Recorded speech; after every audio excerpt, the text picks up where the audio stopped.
जय माता दी दोस्तों। वर्ल्ड बेस्ट मैजिक में आपका हार्दिक स्वागत है। कैसे हैं आप सब, ये बताने के लिए कमेंट बॉक्स में जय माता दी जरूर लिखें। दोस्तों, आज हम सुनेंगे श्री कृष्ण जन्माष्टमी की कहानी। जन्माष्टमी के दिन भगवान श्री कृष्ण की जन्म से संबंधित कथा सुनते और सुनाते हैं, जो इस प्रकार है। द्वापर युग में भोजवंशी राजा उग्रसेन मथुरा में राज करता था। उसके आतताई पुत्र कंस ने उसे गद्दी से उतार दिया और स्वयं मथुरा का राजा बन बैठा। कंस की एक बहन देवकी थी, जिसका विवाह वासुदेव नामक यदुवंशी सरदार से हुआ था। एक समय कंस अपनी बहन देवकी को उसकी ससुराल पहुंचाने जा रहा था।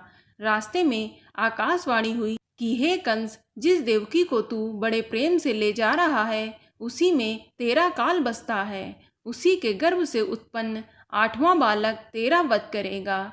यह सुनकर कंस वासुदेव को मारने के लिए उतावला हुआ। तब देवकी ने उससे विनम्र पूर्वक कहा कि मेरे गर्भ में जो संतान होगी, उसे मैं तुम्हारे सामने ला दूंगी। बहनोई को मारने से क्या लाभ होगा। कंस ने देवकी की बात मान ली और मथुरा वापस चला गया। उसने वासुदेव और देवकी को कारागृह में डलवा दिया। वासुदेव देवकी के एक एक करके 7 बच्चे हुए और 7 को जन्म लेते ही कंस ने मार डाला। लेकिन अब 8वां बच्चा होने ही वाला था कि कारागार में उन पर कड़े पहरे बैठा दिए गए। उसी समय नंद की पत्नी यशोदा को भी बच्चा होने वाला था। उन्होंने वासुदेव देवकी के दुखी जीवन को देखकर 8वें बच्चे की रक्षा का उपाय रचा।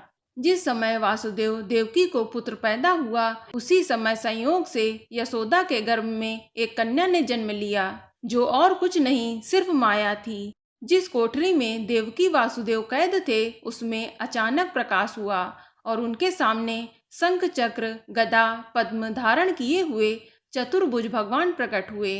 दोनों भगवान के चरणों में गिर पड़े। तब भगवान ने उनसे कहा कि अब मैं पुनः नवजात शिशु का रूप धारण कर लेता हूँ।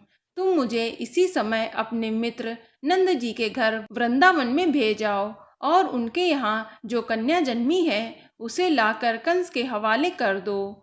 इस समय वातावरण अनुकूल नहीं है, फिर भी तुम चिंता ना करो। जागते हुए पहरेदार सो जाएंगे।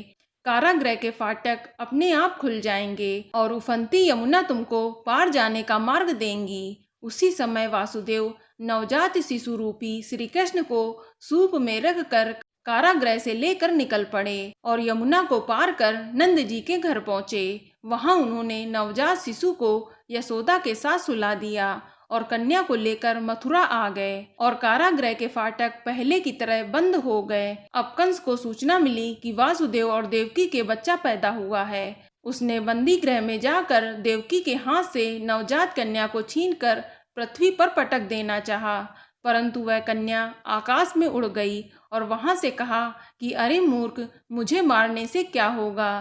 तुझे मारने वाला तो वृंदावन में जा पहुंचा है। वह जल्द ही तुझे तेरे पापों का दंड देगा। तो ये है कृष्ण जन्म की कथा। बोलो श्री कृष्ण भगवान की जय। बोलो लड्डू गोपाल की जय। तो दोस्तों, ये जानकारी आपको अच्छी लगी तो कमेंट में जय माता दी जरूर लिखें और अगर आपका कोई सवाल हो तो उसे कमेंट बॉक्स में अवश्य पूछ लें और इस वीडियो को लाइक करें, शेयर करें और साथ ही साथ चैनल को सब्सक्राइब करें। धन्यवाद।